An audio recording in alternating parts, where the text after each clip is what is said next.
حضرت مولانا فاضل بریلوی رحمتullah علیہ کی علمی شخصیت اور شعر و ادب میں ان کو جو انفرادیت حاصل ہے، ہر فن میں اللہ تعالیٰ نے ان کو نابغہ روزگار بنایا، بڑی صلاحیتوں سے نوازا۔ تو اس میں جہاں فقہ اور شریعت کے اصول اور پیغام دینے کا جہاں تک تعلق ہے، وہ تو ان کی کتابوں میں تصانیف میں موجود ہے، لیکن اصل مقصد حضرت فاضل بریلوی کا سارے کلام، نثر، نظم، یا آپ موبائل بند کر دیں، شکریہ۔ تو اس کا مقصد کیا ہے؟ حضور علیہ الصلاۃ والسلام کی ذات عالیہ سے مسلمان کی نسبت اور محبت، یہ اصل الاصول بندگی استاجور کی ہے۔ وہ فرماتے ہیں نا کہ ثابت ہوا کہ جملہ فرائض فروع ہیں، اصل الاصول بندگی استاجور کی ہے۔ اب فرائض کو فروع کہنا، دیکھیں نا، فرائض کو اعتراض ہے بڑا کہ فرائض کس طرح فروع ہیں؟ نماز فرائض میں سے ہے، حج فرائض میں سے ہے، زکوٰۃ فرائض میں سے ہے، تو فرائض فروع کس طرح ہیں؟ اصل جو ہے وہ تو جڑ ہے، فروع جو ہیں وہ ٹہنیاں ہیں۔ فرائض تو اصل ہونے چاہیے۔ احمد رضا صاحب نے فرائض کو فروع کہہ دیا، حالانکہ فرائض اصل ہیں۔ علماء سن رہے ہیں؟ تو اعتراض پیدا ہوتا ہے کہ یہ بظاہر دین کے خلاف ہے، یہ بات شریعت کے خلاف ہے۔ تو غور کرنے سے پتہ چلتا ہے کہ جہاں سے احمد رضا بول رہے ہیں اس کا منشا یہ ہے کہ ثابت ہوا، یہ ثابت کا لفظ یوں نہیں لائے،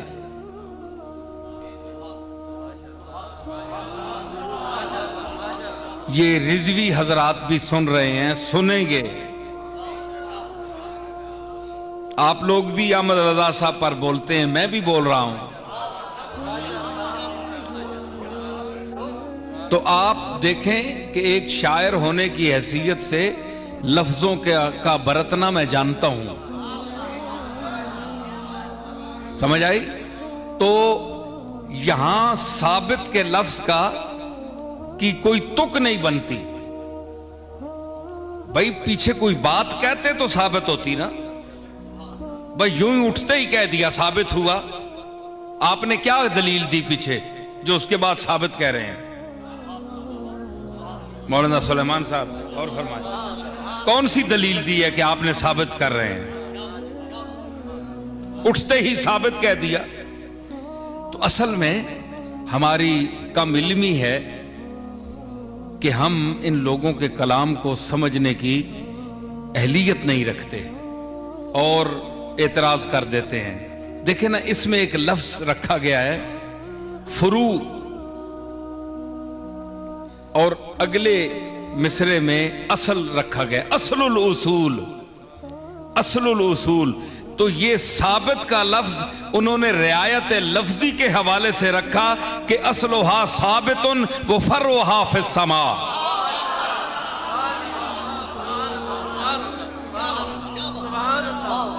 کیونکہ قرآن مجید میں یہ لفظ استعمال ہوا ہے، اصلها ثابت وفرعها فی السماء۔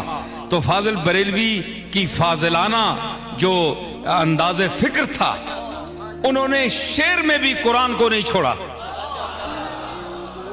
رعایت لفظی میں وہ ثابت اشارہ کر گئے کہ میں اشارہ دے رہا ہوں اس آیت کی طرف، اصلها ثابت، فرمایا کہ ثابت ہوا کہ جملہ فرائض فروع ہیں۔ اب فرائض کس طرح فروع ہیں؟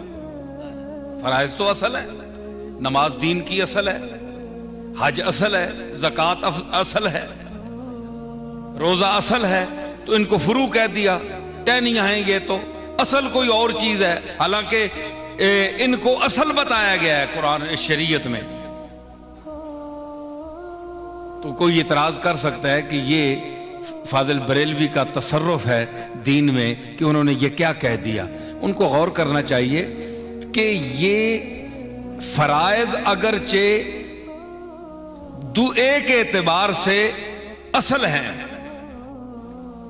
ایک اعتبار سے ان کا شریعت میں درجہ اصل ہے، لیکن اصل بات یہ ہے کہ ایک اور اصل ہے جو ان کو ماننے یا منوانے کی اصل ہے۔ اگر وہ دنیا میں تشریف نہ لاتی وہ شخصیت، تو یہی نماز، یہی روزہ، یہی حج، اس کی کوئی حیثیت نہ ہوتی۔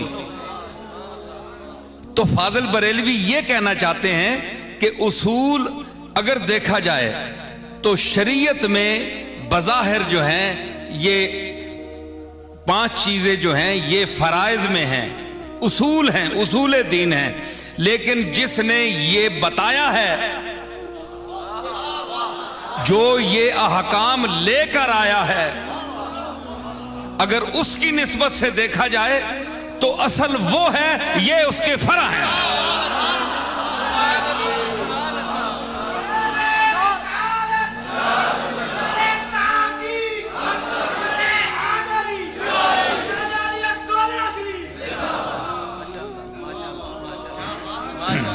سمجھ آئی نا؟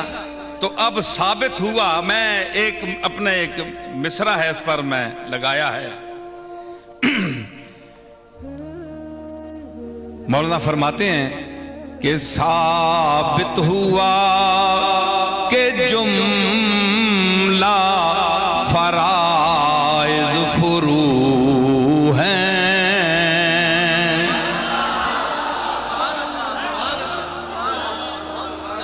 میں نے آپ کو بتا دیا کہ ثابت کا لفظ اس آیت کی مناسبت سے رکھا، اصلھا ثابتن، چونکہ دوسرے مصرے میں اصل کا لفظ لا رہے ہیں اس لیے ثابت کا لفظ رکھا، تو میں نے اس کو ثابت کیا 3 مصرے لگا کر۔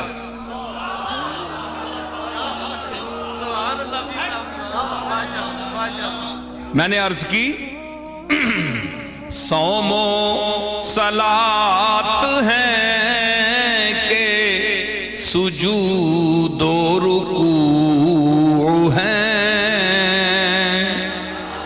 صوم و صلاۃ ہیں کہ سجود و رکوع ہیں،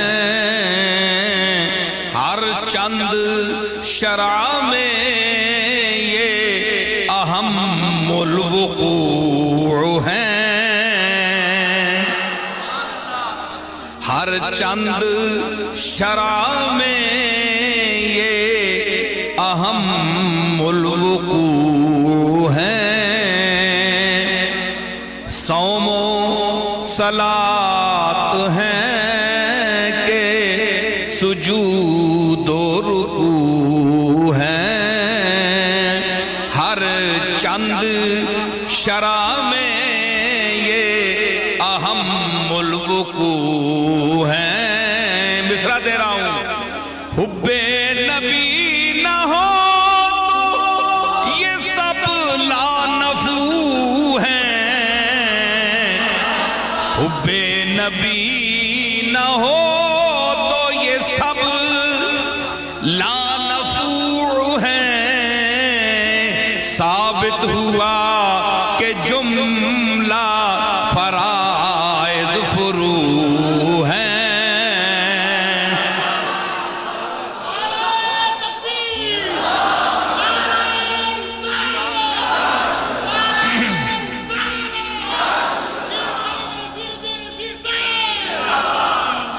حب نبی نہ ہو تو یہ سب لانفع ہیں، نفع نہیں دیتے، نہ حج، نہ نماز، نہ روزہ۔ اب چوتھا مصرع دیکھیں، ثابت ہوا کہ جملہ فرائض فروض